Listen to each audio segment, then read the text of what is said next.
j'ai l'impression que les gens réfléchissent pas, mais c'est je vois beaucoup de polarisation, tu sais, on est tout noir ou tout blanc, il y a rien entre les 2 là. Exactement. Je vois beaucoup de ça, Exactement.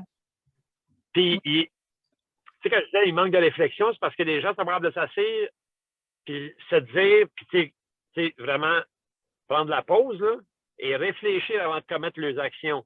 Fait que là, ils utilisent les réseaux sociaux pour propager leur peur.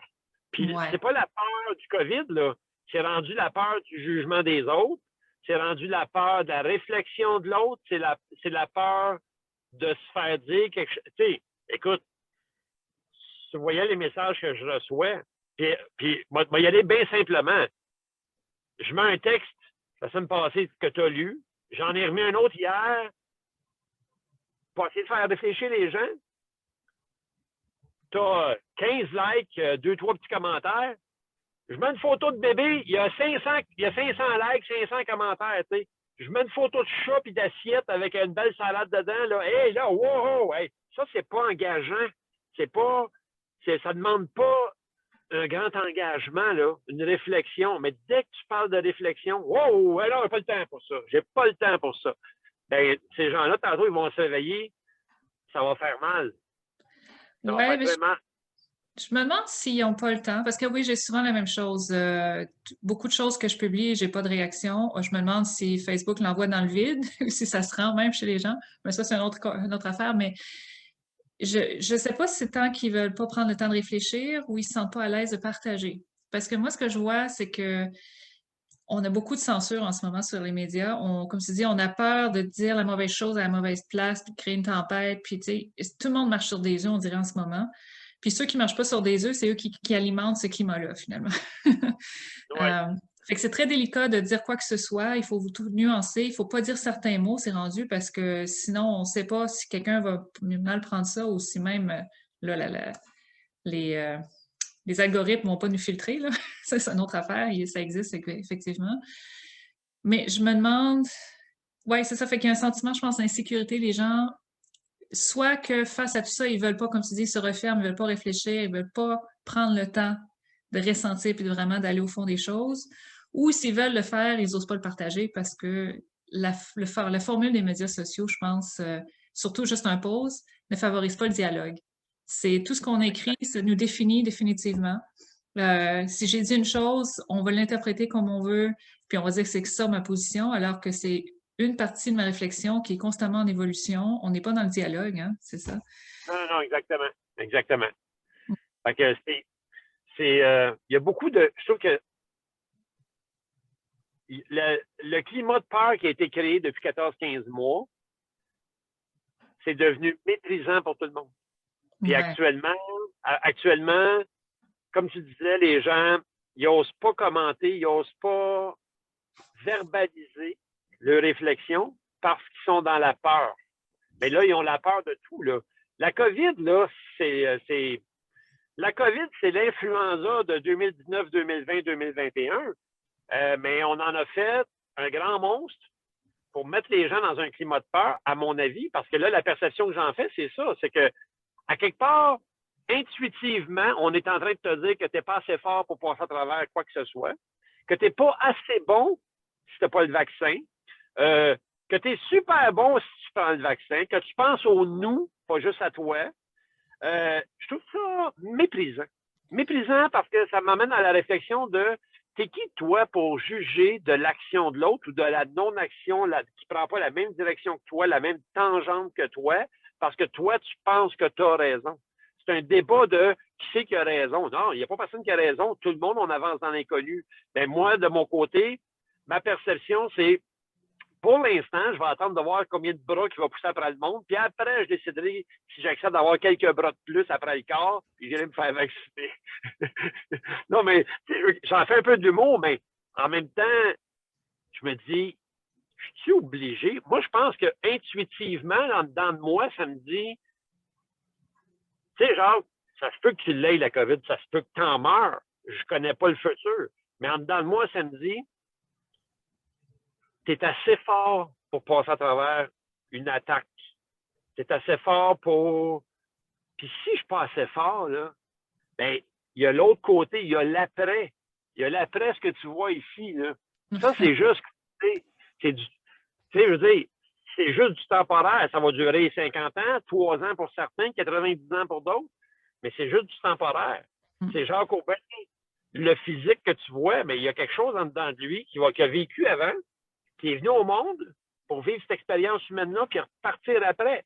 Puis je pense pas que, tu sais, j'ai mon père qui attend la mort, tu sais, puis à 84 ans, je me dis, bon, ben, tu sais, à un moment donné, c'est sûr que, c'est bon, cancer stade 4. Mon père, ça n'a jamais été un grand parleur, puis un grand. Ça n'a pas été un être émotionnel comme tel. T'sais, il nous aime, on le sait, ça se sent, ça se voit. Mais c'est pas un être émotionnel qui va partager ses trucs. Mais je vois en dedans de lui actuellement une acceptation qu'il n'y avait pas autrefois. Puis je me demande, on est-tu obligé d'entendre dire qu'on va mourir par les médecins pour savoir qu'on va mourir? Alors pourquoi qu'on n'accepte pas maintenant de mourir? Psychologiquement, de réfléchir à je suis prêt. Ça peut arriver n'importe quand, et je suis déjà prêt. Parce que consciemment, je dis à mon subconscient, consciemment, on va se devoir d'être prêt parce qu'on ne sait pas quand est-ce que ça va arriver. C'est pas parce que le médecin ne me le dit pas que ça n'arrivera pas. Il y a du monde qui sera mort d'une crise cardiaque dans les 3 prochaines secondes. Ils ne sont plus là. Fait que, tu sais, ça nous amène à beaucoup de réflexions. Puis, sais-tu quoi? Je pense que les gens qui actuellement like les minous, puis qui mettent le petit anneau de je suis vacciné, je suis meilleur que tout le monde, ils vont se réveiller dans un an avec aucune évolution spirituelle, émotionnelle et humaine. Puis ils vont se demander où est passée l'année 2019, 2020, 2021. Les autres, ceux qui vont avoir pris le temps de prendre du recul, de s'asseoir en arrière un peu, puis de dire voici ce qu'on nous offre, puis voici ce qui va avec moi, ce que j'accepte de prendre, ce que je ne veux pas prendre. Ceux qui vont avoir accepté de retarder un petit peu toute la folie de hey, là, les magasins viennent d'ouvrir, il faut que j'aille magasiner absolument. Là, c'est important d'aller magasiner, c'est important d'avoir une nouvelle babelle pour m'étourdir, c'est important d'aller à SAQ ou à SUDC me geler la bine, m'étourdir, m'abrutir, écouter la télé 10 heures par jour parce que je ne suis pas capable de. Ou être sur les réseaux sociaux, regarder une autre ou ma tablette, mon téléphone à la longueur de journée pour m'étourdir parce que j'ai peur de me retrouver dans ma conscience, de m'écouter, d'être un petit peu plus intuitif. Les gens, ils vont se réveiller tantôt puis ils vont avoir mal. Puis ce mal-être-là, ça va paraître socialement, on va le voir. Ils vont avoir tous des beaux charneux, puis ils vont avoir toutes des belles affaires. Mais en dedans d'eux autres, les belles affaires, ils vont être encore éteintes. Oui, mais je pense que tu touches fondamentalement, là, peu importe la position qu'on prend sur les faits, sur les événements. Moi, je pense que ce que je vois, c'est d'où on prend ces décisions-là. C'est qu'est-ce qu'on écoute quand on veut prendre nos décisions. Si on est dans notre tête, mais pas la tête, le réfléchi, mais la partie de notre cerveau qui réagit à la peur, si on est justement dans l'inconscient, ouais, c'est ça, déterminé par la peur, les insécurités qu'on a, nos décisions ne seront pas nécessairement les meilleures pour nous ou pour le monde autour de nous. Si on va, comme tu dis, si on prend le temps d'aller se centrer puis d'aller chercher en dedans de nous, c'est quoi la justesse pour moi? C'est quoi qui est important pour moi? Qu'est-ce qui fait du sens pour moi en ce moment? Puis quand on va là, on prend la meilleure décision pour soi, on sent qu'on a tout le pouvoir qu'on a, comme tu dis, on l'a en dedans de nous, ce pouvoir-là. Puis on le fait pour les autres aussi en même temps. C'est ça qui est paradoxal, c'est en allant en dedans, au fond de son cœur, qu'on trouve la meilleure solution pour tout le monde. C'est en pensant à soi d'abord, tu sais. Puis moi, je pense que c'est ça qui me frustre le plus dans les différentes positions que les gens démontrent, qu'ils soient pour ou contre le vaccin, qu'ils soient pour ou contre les mesures. Moi, ce que je regarde, c'est ton opinion, ta position vient d'où? Est-ce que ta réaction vient d'une peur? Et puis la peur, finalement, on ne la verra pas nécessairement dans l'action. Elle est sous-jacente. Si tu juges, si tu blâmes, si tu es en train de... ouais, je pense que... Ou si tu te sens découragé, il y a les extrêmes aussi, ça vient de la peur, ça vient de l'insécurité. Toutes les émotions qui font vibrer la peur. Hein? Maîtriser, juger, tous ces mots-là qui font vibrer la peur, ben, puis les gens ne voient pas. Parce que si tu le dis à quelqu'un, tu dis de quoi tu as peur? Tu sais, quand ils te disent quelque chose ou qu'ils te démontrent quelque chose, puis tu leur dirais, explique-moi qu'est-ce qui t'a porté à lancer ça. Mhm. Tu vas de mettre des émotions sur ça, C'est parce qu'il n'y a pas de clair, réflexion. mais ce qui commence à être clair, c'est que tout le monde en aura le bol. Tout le monde est à bout, la plupart des gens en est épuisés, on veut passer à autre chose, c'est difficile. Certains d'entre nous, comme tu dis, on accueille ces émotions-là, on fait le travail, on va à l'intérieur, on va chercher les leçons, on va voir qu'est-ce qui est vraiment important, on retourne à l'essentiel. Mais d'autres font pas face, ils refoulent, ils veulent pas voir, ou ils sont trop occupés parce qu'il y a aussi des gens dont leur contexte de vie fait en sorte qu'ils sont pris dans cette boucle-là, hein. Ils sont fatigués, ils sont Ouais. stressés, ils ont pas le il faut avoir de la compassion aussi pour ça. Mais ça amène des réactions et des jugements qui nous aident pas. On veut passer à travers rapidement, on veut s'en débarrasser. On trouve une solution aussi accroche, mais la solution est pas juste extérieure. Les mesures qui sont mises en place, je pense, ont leur place, effectivement, Oui. dans une certaine mesure, mais on a la force en nous. Puis c'est ça que je trouve qui me décourage le plus, c'est qu'on manque cette partie-là du message dans les médias sociaux, dans nos gouvernements, de dire ce qui compte aussi, c'est votre système immunitaire fondamental, c'est votre santé naturelle. Et il faut investir là-dedans, non seulement pour éviter de tomber gravement malade, mais si vous êtes moins contagieux quand vous êtes en santé, si vous l'attrapez. Je l'ai peut-être déjà eu, je ne sais même pas, qui sait. Et en Effectivement. plus, ça aide avec le vaccin, parce que le vaccin va aider juste dans une certaine mesure. C'est ton système immunitaire qui fait le travail quand même. Donc, Non, mais puis le pire, c'est qu'on est en train de dire aux gens, écoute, tu vas être obligé de te faire piquer aux 6 mois. Là. Pour le restant de ta vie, aux 6 mois, on va te donner un vaccin pour contrer la COVID. Je veux dire, il y a une machine à saucisses qui pompe des hot dogs en arrière de tout ça, puis que là, les gens, ils font comme, hein? Écoute, tantôt, là, si ça continue comme ça, c'est les compagnies pharmaceutiques qui vont financer le gouvernement puis la pauvreté dans le monde. mm-hmm. Parce qu'ils vont faire tellement d'argent avec les gouvernements qu'ils vont être obligés de faire des redevances. Ça n'a aucun sens. Hey, notre gouvernement a dépensé 9 milliards. Puis on parle d'affaires plates, là. On parle de financiers. Là. Mais si on ramène tout ça à l'être humain, que tu dis, on n'avait pas d'argent, me semble, il y a 10 ans dans notre économie pour quoi que ce soit. Puis cette année, on a dépensé des centaines de milliards qu'on a pris je ne sais pas où. Là. Ouais. Quand tu regardes la formule économique depuis toujours, pour rééquilibrer les finances mondiales, qu'est-ce qu'on faisait autrefois? Une guerre. Hein? On vendait des armes Ah entre ben nous autres. voilà, on est en Hein? guerre contre un virus maintenant, c'est fun, Et hein? là, on a inventé une nouvelle forme de guerre. On est Mhm. en train de tout patenter ça là, pour essayer de rééquilibrer une forme d'économie mondiale. Mhm. Je ne suis pas dans le complotiste, là, mais je suis juste analytique, puis ma tête, elle me dit, puis mon être me dit, ça ressemble drôlement à 39-45. On va avoir, on ne sait pas dessus, mais ceux qui le pognent, ils se font tirer dessus. Ben, c'est ça qui fait le plus peur, en fait. Qu'il y ait une volonté directe derrière ça, de vouloir faire ça, je ne sais pas. Mais le système nous amène à agir comme ça, nous amène dans cette direction-là. Puis on sait, là, ce qui se passe en ce moment met en lumière que tous nos systèmes, santé, économique, éducation, tout ce que tu veux, ça marche pas.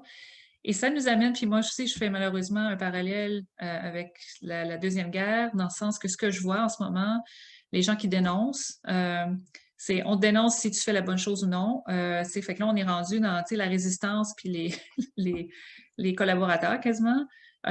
C'est rendu quand on parle de passeport, vaccin, qu'il va falloir que j'ai une petite étiquette pour dire est-ce que je suis correct moi ou non.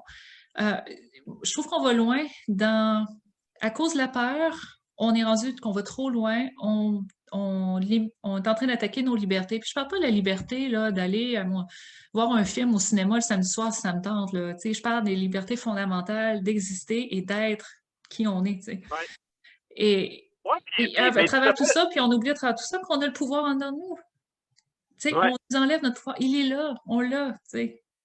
Là, mais on est en train, on essaie encore plus de nous abrutir par la peur, puis nous faire rentrer dans la tête qu'on n'a pas ce qu'il faut pour se défendre. On n'est pas assez grand, assez fort, physiquement, intellectuellement, intuitivement, au niveau de nos anticorps pour entreprendre ce combat-là. Je m'excuse, là. Avant la venue de l'intelligence humaine, les humains ont traversé le temps pareil. Là. On est là aujourd'hui parce que nos ancêtres ont résisté à d'autres choses. Là. Fait qu'il faut arrêter de. Puis si ça avait été la fin du monde, là, ben ça ferait longtemps que tout serait éteint, là, les lumières avec, il n'y a plus rien qui marcherait. Là. Fait qu'arrêtez de... Ouais. Moi, je pense Mais tu vois, on est dans un grand air de changement. il y a un bon Puis, changement, hein? puis, ceux qui sont dans l'énergie de ne pas vouloir ce changement-là vont tout faire pour pas qu'il arrive. Hmm. Puis là, je ne suis pas dans le mal, Satan, puis le bon Dieu de l'autre bord, puis tout le monde, ça c'est des flèches. Là, je ne suis pas là-dedans. Je suis dans... On a vécu de la grande croissance humaine depuis 200 ans, là, assez que tu regardes... Tu sais, quand tu es rendu à l'étape dans ta vie où tu te dis, hey, après 200 jours dans l'année, là, on a consommé plus que notre planète peut absorber comme consommation, comme pollution, comme peu importe, tout ce que l'être humain crée comme dommage par sa libre circulation actuelle. Bien, ceux qui ne voudront pas que ça change vers une nouvelle tangente plus environnementale, plus intuitive, plus dans l'écoute humaine, dans l'écoute de soi, vers des valeurs différentes, ils ne veulent pas que ça arrive, ces changements-là. Parce que ces changements-là incluent un changement dans l'économie, une façon de faire différente.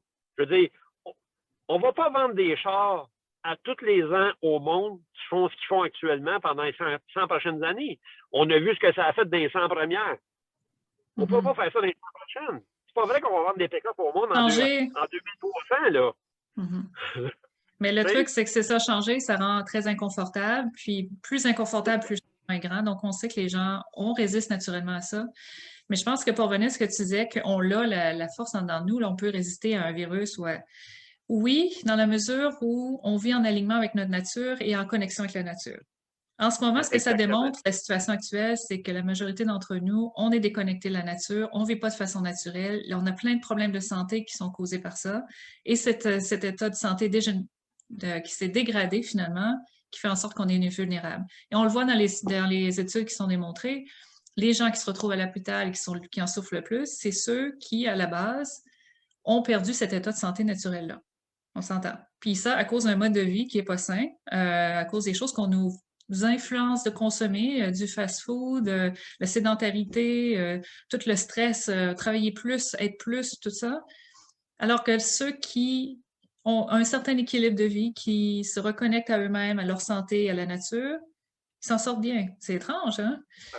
Puis quand tu vas plus loin, tu te dis, ben en plus, ce virus-là, il vient d'où? Il vient de la destruction de notre nature. Si c'est manifesté, c'est que la nature aussi nous envoie un signal. On est en train de détruire les forêts, on est en train de tout détruire. Il nous envoie plein de signaux pour dire, là, l'humain, là, toi, là, t'es le problème. On va modifier ton ADN, là, parce que ça marche pas. Oui, c'est ça. On va modifier, on va essayer de stimuler ton changement parce que tu comprends pas. Tu sais, les gens ne sont pas dans l'écoute. Le gars, il a mal dans le bras. Hein? On prend un exemple bien niaiseux. Il a mal dans le bras. Ah, je dois être juste stressé. Ah, ça se peut, hein? Mais ça se peut-tu aussi que tu sois en train de faire une crise cardiaque parce que tu es stressé? Que tu es en train de faire. Tu es en train de développer des problèmes cardiaques. Les gens n'écoutent pas. Les gens n'écoutent pas. Les gens rêvent la nuit. Ils se réveillent le matin et ils ne comprennent pas qu'ils ont eu ces rêves-là puis pourquoi ils ont eu ces rêves-là. Ils font semblant qu'ils ont eu un rêve puis ce rêve-là, il n'est pas connecté à leur réalité. Tu sais, cette nuit, j'ai rêvé à un ami pour lequel je m'inquiète depuis un petit bout de temps. Ben, c'est normal que, en dedans de moi, ce rêve-là, cette nuit est arrivé. Puis ce rêve-là me disait, prends donc contact avec lui, tu sais. Il file pas. Tu sais, dans ma tête, là, c'est ça que ça me dit en me réveillant ce matin. Ben j'ai pris contact parce que j'essaie de suivre mes intuitions. C'est ça. Ben, quand j'ai pris la décision, il y a 11 ans, presque 12 ans, de changer ma vie pour reprendre le contrôle de ma santé, j'ai eu ces premières réflexions-là. C'est avec cette même synergie-là que je traverse actuellement le COVID. C'est avec la même fonction intuitive que j'ai eue à ce moment-là de dire je suis dû pour du changement, je suis dû pour prendre le contrôle de ma santé, de ma vie. C'est pas l'hôpital qui va me le donner, c'est moi qui va se le donner. J'ai changé. Puis actuellement, je change d'autres affaires aussi. Puis j'essaie de tout le temps changer tout le long de ma vie, depuis ce temps-là. Et je pense que c'est de suivre ce que j'entends dans moi qui est important. Puis je pense que si tous les humains, on était capables d'écouter ça, là, on vivrait dans un monde qui est pas mal mieux, puis plus sain, puis plus respectueux. Parce que le mot respect, là, il a été échappé quelque part d'une toilette, puis ils ont flushé, je ne sais pas, mais il y a beaucoup de monde qui manque beaucoup de respect, puis les réseaux sociaux ont facilité ça, là. Tu sais, c'est comme, t'es caché derrière un pseudonyme ou un faux nom, ou même ton propre nom, mais avec une photo de chat, puis une photo de fleur, ça va bien crier après les autres. Mais ce qui est triste derrière ça, c'est que tous ces gens-là, on le sait que s'ils reconnectaient à leur âme, leur cœur, c'est des bonnes personnes, dans le fond. Right? Absolument. C'est ça Absolument. puis on le sait, toi et moi, on est sur le même chemin. Ça fait des années aussi que moi aussi que je fais des changements dans ma vie, que j'essaie d'être plus en santé, mais la santé est autant spirituelle, émotionnelle aussi que physique. Et plus on se reconnecte à notre intuition, plus on prend soin de nous, plus c'est clair aussi c'est quoi la bonne action. Fait que c'est comme un cercle positif finalement, vertueux, où plus tu prends soin de toi, plus tu te connectes à ton intuition, plus ça devient clair c'est quoi la bonne chose que tu dois faire pour être en santé, mais aussi pour aider les autres et prendre soin de tout ce qui est autour de nous. Et donc, moi, ce qui est mon appel finalement à tous, c'est prenez donc le temps de ralentir puis faire face à vos émotions. Puis vous posez la question, l'opinion que j'ai, la décision que je m'apprête à prendre, elle vient de où? Est-ce qu'elle vient de moi puis de mon cœur? Ou est-ce qu'elle vient de l'extérieur? Elle vient de la peur? Est-ce qu'elle est dirigée par un programme qui a été intégré dans ma tête avec les années parce que c'est toujours comme ça qu'on a fonctionné? Ou est-ce que ça vient vraiment de c'est vraiment ça que mon cœur me dit qu'il faut que je fasse en ce moment? Ou mon intuition, ou comment on peut appeler ça, là? Après ça, il y a le comment. Comment je m'y prends, Chantal? Comment je m'y prends? Parce que tu vas te faire poser la question. Comment je m'y prends pour aller vous rejoindre dans votre façon de penser, dans votre façon d'être? Tu sais? Comment je m'y prends? Puis à toutes les fois où je me repose cette question-là, hein, parce que des fois, je me dis, bon, est-ce que je lance les séminaires? Est-ce que je repars mes événements de course? Est-ce que. Puis la seule affaire qui me vient toujours en tête, c'est fais le premier pas. Les autres, ils vont venir tout seuls. Fais le premier pas. Avance vers la direction où tu veux aller. Puis tout ce qu'il faut va arriver pour t'emmener où tu veux. Fais le premier pas. Demande de l'aide. Pose des questions. Renseigne-toi. Étudie. Fais de la lecture. Écoute, apprends. Puis va de l'avant. Qu'est-ce que tu en penses? Penses-tu que c'est comment? Le comment, ça ressemble à ça? Le comment, c'est souvent comme ça. C'est un petit pas à la fois, une action inspirée, je dirais. C'est ça la clé, par contre. C'est l'action inspirée. Fait qu'il faut aider les gens à reconnecter à cette inspiration-là. On le sait tous, dans le moment, la petite chose qu'on pourrait faire qui va faire la différence, puis ça va faire un effet boule de neige, comme tu dis. Mais comment on reconnecte, comment on arrive finalement à être inspiré, à savoir exactement là, qu'est-ce que je peux faire? Bien, il faut créer l'espace. Il faut soit individuellement ralentir puis s'écouter, puis dire, OK, qu'est-ce que je pense que je pourrais faire maintenant? OK, aujourd'hui, je mange des brocolis au lieu des frites. OK, there we go, j'y vais. C'est une petite action, mais ça peut faire différence. Hein? J'aime ça parce que là, je vais aller plus loin dans ta réflexion de je vais manger du brocoli au lieu des frites. Bon, qu'est-ce qui va arriver demain matin? Bien, probablement que je vais aller plus facilement à la salle de bain pour faire ce que j'ai à faire, puis que je vais être moins dans une mauvaise humeur parce que justement, j'ai pas de ballonnement, je suis pas en train de. Tu sais, là, je suis pas mal dans mon corps parce que là, j'ai mal mangé hier. Non, j'ai bien mangé. Bon, ben, mon corps, il me remercie d'une certaine façon, j'ai une meilleure humeur en même temps. Je suis allé faire 30 minutes de vélo ou 30 minutes de marche hier soir avant d'aller me coucher. Ben, ce matin, je suis plus fier de moi, mais pendant ma marche d'hier soir, ça a créé des réflexions sur mes 9 problèmes que j'avais en me levant ce matin. J'ai décidé d'en régler un. Je viens de changer toute la dynamique de ma journée. Ouais. Fait que des gestes, des petites affaires qui font que tu crées une petite différence, puis qui fait que ton lendemain, il n'est pas pareil comme hier. Si tu n'as rien fait hier, tu vas être pareil demain. Tu vas toujours avoir tes 9 mêmes problèmes. Mais tu vois, la clé derrière tout ça aussi, par contre, Jacques, c'est parfois, à certains moments dans ce cheminement-là, pour le premier pas ou le prochain ou à un moment donné, des fois, on a besoin d'aide. On a besoin de quelqu'un ou d'un groupe qui crée cet espace où on se sent bien, en sécurité, on sent que c'est correct d'expérimenter, qu'on peut se sentir mal à l'aise, mais on se sent supporté et appuyé. Fait que je trouve avoir un groupe de soutien ou un coach ou quelqu'un de proche de nous qui nous écoute avec empathie, qui nous encourage, qui nous permet de réfléchir à voix haute, et de sortir de sa zone habituelle, sa zone de confort, ça aide. Parce que des fois, Les gens sont bloqués parce qu'ils sont entourés de gens qui pensent juste de la même manière, qui ne sont pas ouverts à penser différemment. Et dès qu'ils sortent un petit peu, qu'ils font un geste différent, il y a la critique, il y a le jugement, il y a tout ça. Ça ne veut pas dire qu'il faut que la personne sorte de son milieu, mais ça veut dire que parfois, ça aide d'avoir quelqu'un qui est dans notre camp, qui nous aide. Qui nous aide à voir clair, qui nous appuie durant le chemin. C'est quand même quand tu parles d'aller chercher de l'aide, c'est quelque chose qu'on... Puis je vais faire attention comment je vais pas annoncer ça. Aller chercher de l'aide, ça s'adresse à aussi messieurs.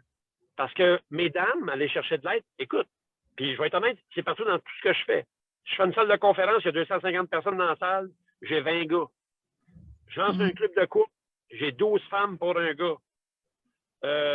On lance des séminaires, je vais avoir un gars pour 20 personnes. Fait qu'il faut... C'est aussi pour les hommes. Arrêtez de penser, les gars, vous êtes capables de trouver votre chemin tout seul. Vous avez besoin d'aide, pareil comme moi j'en ai eu besoin, pareil comme tout le monde en a besoin. On n'est pas si différents, là. On va arrêter de dire que, oh, les hommes et les femmes. Non, non, les humains, les hommes et les femmes, on est pareil sur ces points-là. La seule différence, c'est que les hommes ne veulent pas aller chercher de l'aide. Je pense que, moi, je trouve ça le fun qu'on en parle parce que c'est ça qui va faire du changement. Pense à un paquet d'hommes qui se prennent en main et qui disent je veux aller chercher de l'aide. Peu importe c'est quoi l'aide qu'ils ont besoin. Ben, je pense qu'on verrait moins de cas comme on en voit actuellement, que j'ai entendu parler, parce que j'écoute pas les nouvelles, mais tu sais, j'entends parler qu'il y a beaucoup de violence envers les femmes actuellement, beaucoup de violence envers les enfants. Puis je pense que si les hommes ils levaient la main, là, puis qu'ils disaient je pense que j'ai besoin d'aide. Humblement, j'ai besoin d'aide. Ben, il y a un paquet d'autres femmes qui lèvent la main pour dire je m'en viens. Ouais. Effectivement. Puis ça, c'est... puis quand on dit demander de l'aide, on pense des fois aux cas extrêmes, un peu comme tu viens de le dire, qui existent, qui sont graves, mais des fois, ça n'a pas besoin d'aller aussi loin. Ça peut être juste, je suis pas en santé, je vais être là pour mes petits-enfants dans quelques années, je vais être en forme pour pouvoir jouer avec eux. Je suis pognée dans ma routine, je sais qu'il faut que je mange mieux, que je fasse l'exercice, mais je suis pognée, tu sais. Ben, des fois, c'est pas nécessairement dire j'ai besoin d'aide, mais c'est plutôt ça peut prendre la forme de et si tu adoptais une attitude de curiosité, si tu faisais juste t'ouvrir à faire, expérimenter des choses différentes, ou t'ouvrir à l'autre, puis ouvrir son cœur finalement, de dire, j'ai peut-être pas besoin d'aide, j'ai juste besoin de partager ce que je vis, puis les questions que je me pose, et de partager que j'ai envie de changer. C'est tout. Des fois, on a juste besoin de partager ça, et dans le dialogue avec l'autre, on se comprend mieux, puis on trouve le courage aussi de faire le changement. Absolument. Fait que ça n'a pas besoin de dire j'ai besoin d'aide parce que ça va pas, je suis en train de me noyer. C'est plus, ben, tu sais, je sais que c'est pas facile de changer, je sais pas trop par où commencer, j'ai juste besoin d'en parler puis d'avoir du soutien. Puis ça serait le fun si tu embarques avec moi, comme ça, ben, c'est plus le fun. Exactement. C'est pour ça que autant de ton côté que du mien, on veut lancer des projets qui vont justement essayer d'inspirer les gens à passer à l'action. Tu sais, inspirer les gens à passer à l'action. Tu parlais d'inspiration tantôt.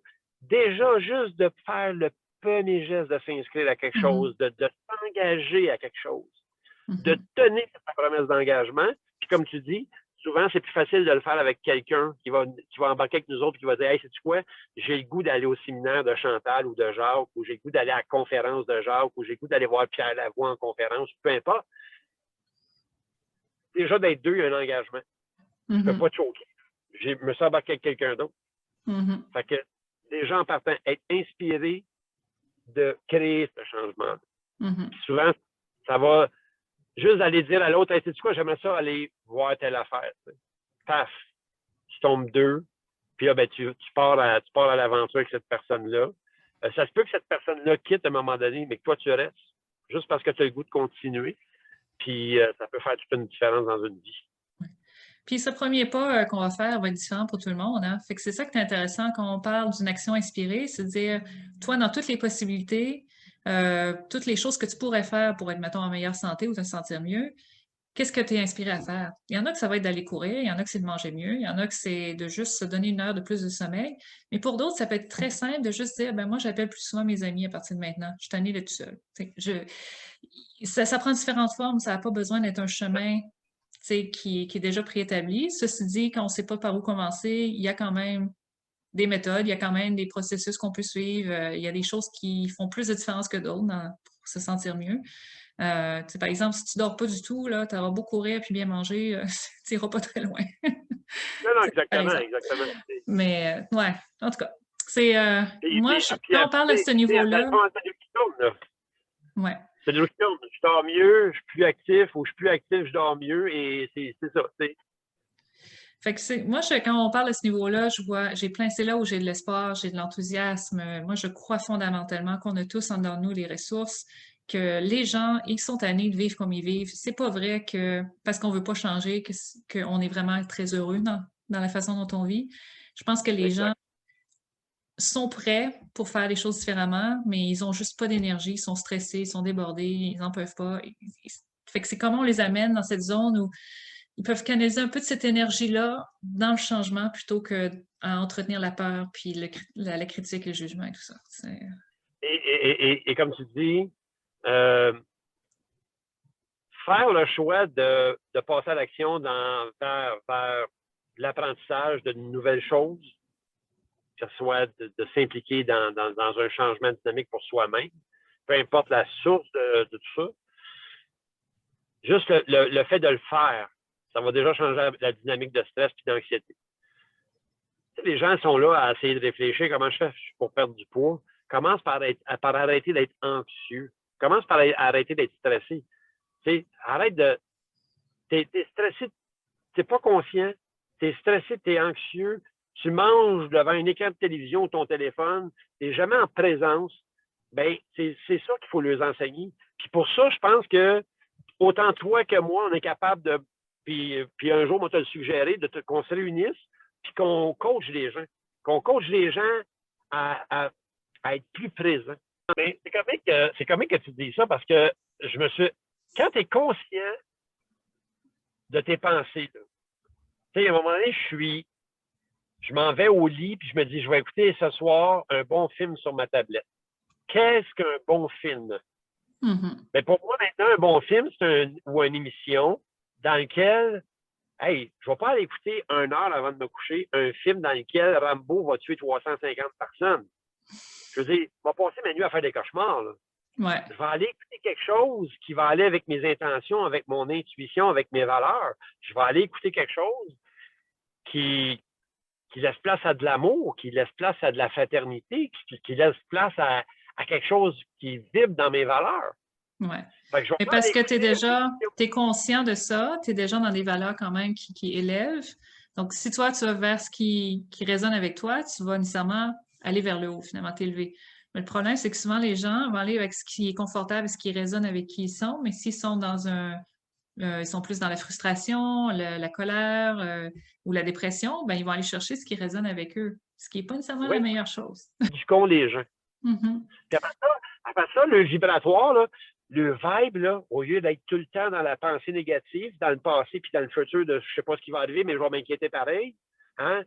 Oh, comment je vais faire payer mon hypothèque dans 6 mois? Ben, c'est parce que ça fait déjà 6 mois que tu as payé. Pourquoi tu t'inquiètes de ce qui va se passer dans 6 mois? Pourquoi tu n'es pas ici? Parce que je suis dans le passé, ça m'est déjà arrivé dans le passé. Puis là, je suis programmé comme ça. Non, non, vibre autrement, écoute autrement, pense autrement, sois ici. Puis ça s'éduque, ça s'enseigne. Mm-hmm. Puis tu sais, le mot changement, c'est un grand mot. J'aime beaucoup le mot progression. Parce qu'on ne peut pas demander aux gens de changer pour changer. On peut demander aux gens d'écouter pour peut-être progresser. T'sais. Puis quand les gens comprennent, ils changent, ils progressent. C'est vrai que de plus en plus, j'essaie de ne pas utiliser le mot changement non plus. Moi, ce que j'aime utiliser, c'est plutôt créer. Mais progression, c'est bon aussi, mais créer, moi, dans le sens que quand on parle de changement, on met l'accent sur ce qu'on n'aime pas puis qu'on veut qu'il ne soit plus là. Exactement. Alors que si on met l'accent sur ce qu'on veut, on parle de création. Fait que t'es où? Tu es encore dans le passé. Quand tu penses à changement, tu es encore dans le passé, dans la négativité. Je veux changer.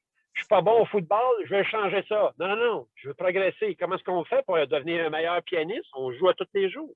On le pratique à tous les jours. Ben, c'est la même chose pour n'importe quoi. Si progression, création. Ouais. Progression. Tu veux vraiment créer un meilleur pianiste, ben, tu le pratiques à tous les jours. On parle le même langage. C'est super, Jacques. Il faut juste faire attention à nos mots. Hein? Parce que le mot changement, hein, il arrive vite dans notre bouche. Mais le changement, c'est une atteinte de. quelque chose que tu veux plus, mais moi, j'aime bien Ouais. la conversion, là, tu sais. Ouais. Tu pars de ce côté-là, puis tu deviens quelque chose de différent. Puis j'espère juste que les gens qui vont écouter ce qu'on se dit, là, ils ne penseront pas qu'on est comme deux bébites qui viennent d'une autre planète Terre, là, ou d'une autre planète quelque part. Là, on n'est pas des bébites, là, on est des êtres humains bien ordinaires, bien humbles, mais on va essayer d'aider les gens justement à changer à switcher, à Voilà. shifter, comme tu dis. Ouais. Ouais. On va create a shift. Ouais.